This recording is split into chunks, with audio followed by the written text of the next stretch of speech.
জাআলনা নাওমাকুম সুবাতা, ঘুমটা আমি তোমাদের জন্য আরামদায়ক করে দিয়েছি।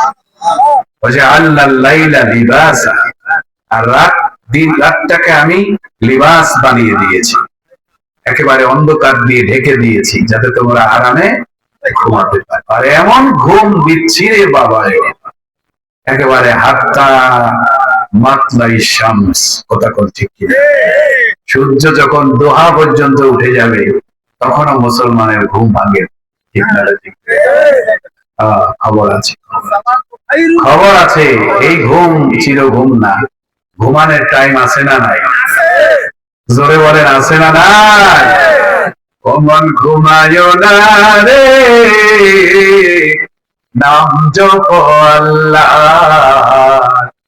একবার ঘুমাবি রে মন, কবরের মাজার মন ঘুমায় না রে, ঠিক কিনা? ঘুমে ঘুমে সারা জীবন দিলি রে কাটায়া, শুধু ঘুম আর ঘুম। তাহাজ্জুদ নাই, ইশরাক নাই, জিকির নাই, তেলাওয়াত নাই, ইবাদত নাই, তাসবিহ নাই, দরুদ নাই, শুধু দুনিয়ার টেনশন, কিভাবে খাবো, কিভাবে বিল্ডিং করব, কিভাবে বড়লোক হব, কথা কোন ঠিক কিনা?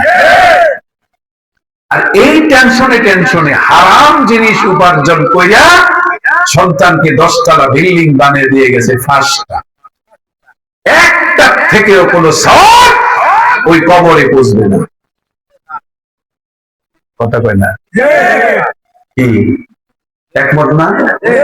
হারাম উপার্জন দিয়ে বিল্ডিং বানিয়ে দিলে ওই বিল্ডিং এর থেকে সওয়াব কবরে যাবে, যাবে? বলেন যাবে? ওই ঘরের কারো ইবাদত আল্লাহর দরবারে কবুল হবে না, হবে না, হবে না। ওই জায়গায় সিজদা দিলেও কবুল হবে না, ওই পোশাক নিয়ে নামাজ পড়লে একটা সিজদাও আল্লাহর দরবারে কবুল হবে না। এজন্য আমি কারো গিফট নেই না, নিতে হলে আমি সাবধানে নেই, কথা বুঝেন নাই? দেখে শুনে নিতে হয়। একজনে গিফট দিলেই নেওয়া যায় না, তার কামাইটা হালাল কিনা, তার উপার্জনটা হালাল কিনা সেটা দেখতে হয়।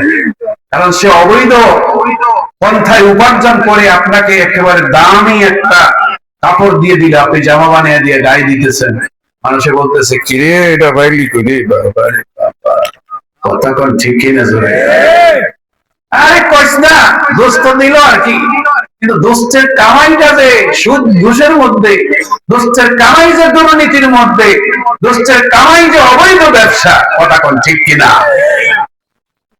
রাগ হচ্ছে? তাহলে কবরের অবস্থা কেমন হবে?